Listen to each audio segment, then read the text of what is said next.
I often negotiate contracts for architects and engineers, and there's a lot of risks that they need to be concerned with, but a few in particular stand out.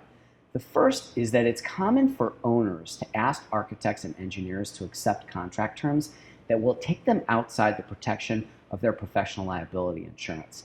And I think that's a huge mistake for everyone involved. What many people don't understand is that most of the money on a construction contract is going to run through the contractor because they're the ones who buy the concrete, the steel, and have all the laborers involved.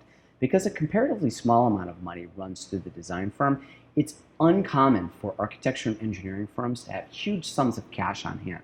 So in the event that there is a design defect with their work and the owner brings a claim against the architect or engineer, if they don't have their professional liability policy in place to protect what they've done, the owner may not have a source of recovery, and the architect and engineer may face an existential threat to their business.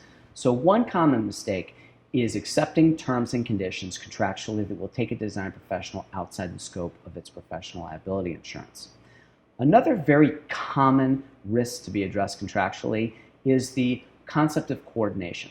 And while it is appropriate for design professionals to accept a certain level of obligation to coordinate the design work of the overall project, the concept of coordination can really be a Trojan horse for liability. Because if a party has agreed to coordinate their work with the work of somebody else, a creative attorney is going to try to blame the architect or engineer for the mistakes made by somebody else. So what can they do when accepting coordination terms? I think it's important to have a clear definition of exactly what the design professional will do by way of coordination and what they will not do by way of coordination.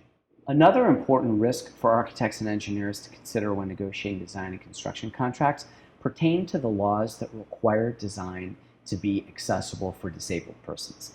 Laws like the Americans with Disabilities Act and the Fair Housing Act. Now, these are very important laws with laudable goals that are socially important. But it's important for designers to understand that they have acute risks associated with them. And so when you're negotiating your contracts with owners, it's important for design professionals to be very thoughtful in the terms and conditions that they're agreeing to around accessibility for disabled people.